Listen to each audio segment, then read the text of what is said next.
What is that something that you have been desiring to buy for some time now? The birds have decided. Who are the birds? They want to entertain us as we do the video.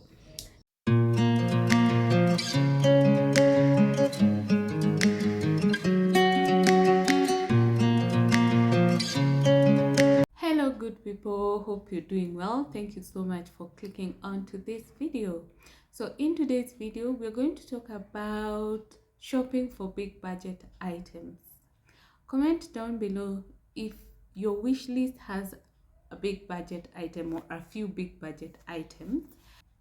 So the first thing we're going to talk about is goal setting, and in this instance it's not about the overall goals, it is the goals which has to do with big budget items. And if you have not watched our goal setting video, please check it out. I'm going to link it down below so that you can have an idea of what I'm talking about if you don't already have. So when you set your goals, it obviously takes you to the specific aspects of achieving those specific big item goals, big budget items goals. And the first thing is to establish the way you're going to finance them, whether you're going to save, that is cash, or you can afford it at this time, or you are going to be financed. Obviously, the two aspects have a financial impact on your budget. Whether you're saving, it means you need to create room for the savings. And if you're being financed, it's actually higher because you need to create the loan repayment amount, which comes with an interest. So it is actually higher than just the cash aspect.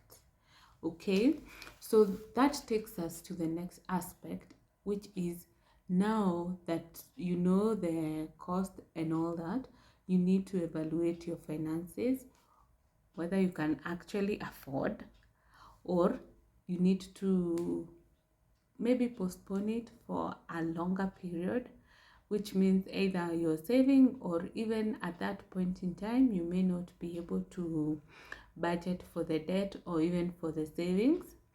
The next thing is that you need to create your credit score, one, by ensuring that you pay your expenses on time and also your debts, and then you reduce your credit card balance. Of course, that will be able to manage your credit well. Then you review your credit scoring. You can score yourself. Actually, that takes me to the next question, which is, have you ever undertaken your net worth test? And that is basically your assets and liabilities. Have you ever sat down and assessed if today you were to pay your debts with all the assets that you have, would you be left with anything? That is obviously if you have debts. When it comes to debts, there are some people who don't have debts. This obviously I can tell from your previous comments. So I know some people don't have debts. Yeah, so when it comes to those kind of financial obligations, they are free from it. Yeah. So if you have never done that test, it is important to sit down and analyze your net worth to just have an idea. Maybe it will even help you decide on whether to take up liabilities with the aim of growing your wealth, or to actually take up assets. You may realize you don't have actually tangible assets. Okay. The next thing is you decide the mode of payment. Of course, we have covered that. And when it comes to that, like in the instance of Kenyan market, some of the big budget items, which are not necessarily house and other big items, you might even be able to get the items that are an interest-free aspect. For instance, if you want to buy maybe a kitchen item which is major, then you can go to the supermarket and you pay in installments which will not attract interest. For me, that's a good idea because honestly, if you can save on that interest, why not? Okay. The next thing is you need to research on the product and how it is in the market. Can you imagine you're aspiring to own a home, but first you don't know where you want to live? One. Two, you don't know. Okay, maybe you know. So it takes us to the next thing. If you know and you do not know how much maybe property, maybe houses in that area cost, so how are you even planning for it? I mean, if you don't know what you need, how do you plan for it? You need to know whether, if for instance, in the case of a house, whether you need land, then build your house to your desired standards, or you want to buy a ready built house. Okay. The other way of achieving those big budget items and being able to buy them is creating another source of income. In our previous videos, we have talked about different sources of income. We have passive, we have active, and all that. So if you have not watched those videos again, you can check them out. I will also link them down below. Maybe to mention a few things you can quickly look at when you're coming up with a plan of growing your income is you can take up stocks and shares, you can have an online shop, you can drive a taxi in the evening or during your free time, you can rent out your extra bedroom, and you can also make a garage sale. By the way, have you ever considered, instead of donating those things that you don't use, not necessarily old items, even maybe new items? I mean, you can always give away new items. You can actually go in and shop for someone and then you donate something new. You don't have to donate your old stuff. But the question is, if you check even your closet, your kitchen items, if you upgrade, do you give it away, or do you consider selling it to make some money out of it, which can even contribute in the purchase of the bigger item? Okay, you can do chores for your neighbors. I mean, I don't know how often your neighbors need some specific services like babysitting. You can landscape, all those activities. They can create some source of income. And of course, you can become a trainer. Every other day, people are willing and they want to learn something new. Maybe from your line of expertise, you can consider maybe having some training classes. The next thing is you need to calculate the opportunity cost. If you invest in this big budget item, what impact does it have on your investments, your school fees for the kids, or even maybe yourself if you're studying, your daily schedule? Are you in a position to accommodate it? And of course, something we have said and we're going to repeat again and again is your retirement plans. You have to start planning early. It doesn't matter whatever age. Actually, the earlier you do, the better. So again, check out our video on retirement planning. And of course, the next thing is, will it alter your current lifestyle? And if it does, what are you able to accommodate it? For instance, you already have your needs. From the perspective or from the aspect of the wants, are you able to accommodate this item? Okay. The next thing, which again takes us back to goal setting, is setting a timeline to achieve the goals. First thing to know is that you need to know whether this particular item that you're shopping for, you can get maybe discounts. They can be on sale, they can be on promotions. I'm recording this video in November, and November is one of the biggest months which have Black November sale, and most people if not a very big percentage of people, they already know and they're always on the lookout for the offers. So for instance, and of course the Black Friday offers.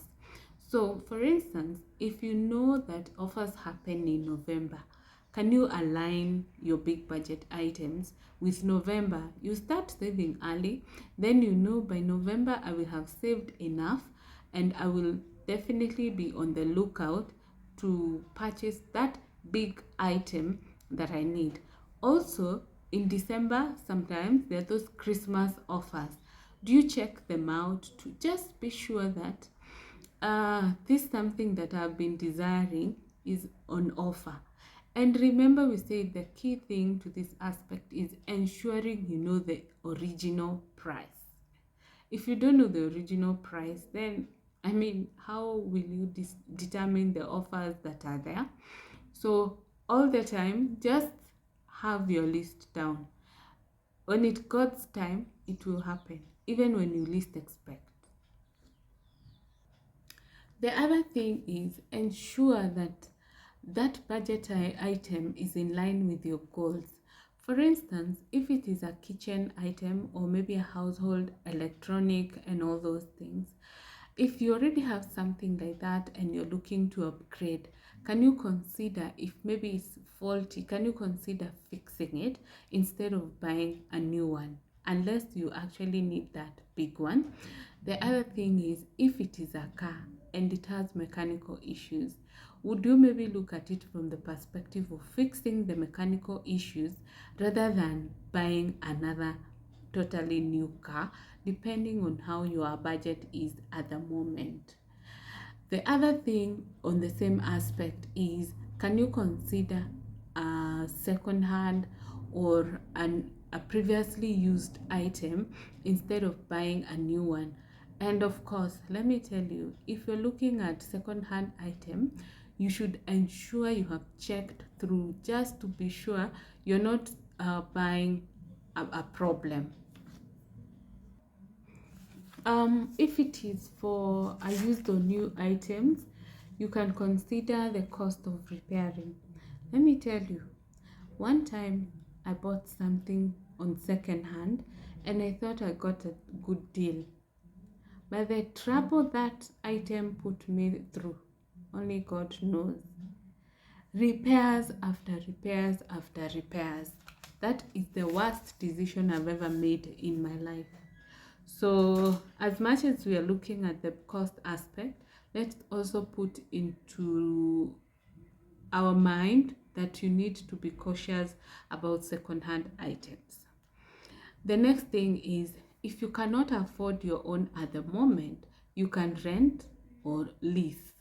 So, I mean, you don't have to own everything if you're not in a position to do it at the moment, but you can always balance out what you can own and what you can lease out. Okay. If it is a really big major item, you need to work with professionals so that you can be guided as to how to go about it. You can get a personal finance coach, a friend, a family member, just to go through options. Sometimes we make decisions in a haste.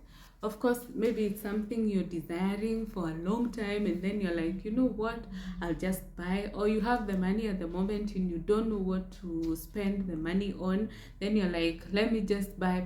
Then when you have that item, it's when you realize either you don't need it or actually it's bringing you more problem than improving your life as you had expected. Okay. um of course, you need to decide what is important, create a plan, and then from there gradually you take to pieces. Sometimes you may have to substitute items because maybe you have a specific item for this cost and you get money for something else which is slightly lower when it comes to costing, and you decide, since it is also in my goals list, I can first take this even if it was not the top priority. Okay. So, and of course, listen to mentors.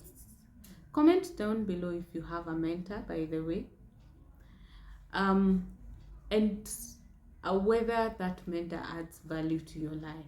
Okay, then you need to evaluate a few things as you do the shopping. Is one, is the purchase a want or a need? And do you actually need it or want it, or can you do without it if obviously the budget does not allow? Remember, we are all different when it comes to our finances, so you can't strain yourself with something that you can do without. I mean, you can always just weigh your options. Yeah. The other thing is, how much can you afford to spend on that particular item? There are instances where you actually desire something, but when you weigh your budget options, they're not aligning. So you may need to make adjustments. So the next thing is, how do you plan to pay? Already we have covered that, so I'll not dwell much on that.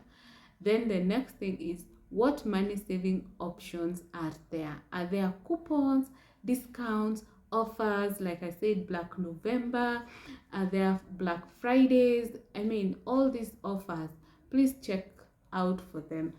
And the other question I have, some of these items which are cheaper somewhere else than other places, does it mean they're the same standards, the same quality, but different prices, and sometimes significant? Comment down below. I really need an answer to that question, because I've also been asking myself the same question. So thank you so much for watching this video. If you're new, kindly subscribe and hit the notification bell so that you're notified every time we upload a new video. On this channel, we talk about finance, travel, personal development, and we do charity. If this is your kind of content, please support us. And we also request that you share with us the kind of topics you want us to discuss, and of course we are going to share. Remember, this channel is about the both of us. If you're not there and I'm not there, then we don't have a channel. So we need to team up to make it better, and of course to get it to the next level by subscribing. Very soon we are coming up with our match, so be on the lookout, and we're going to share details, so that will be one way of supporting our channel by buying our match. You can also subscribe. You can super thank these heart sign with a dollar, and you can also join the membership. And of course, you can share. Remember, the more you share, the more it gets to more people. And that like, that comment, and that share means a lot to us. So thank you so much, and see you on our next one. Bye. Feel like that.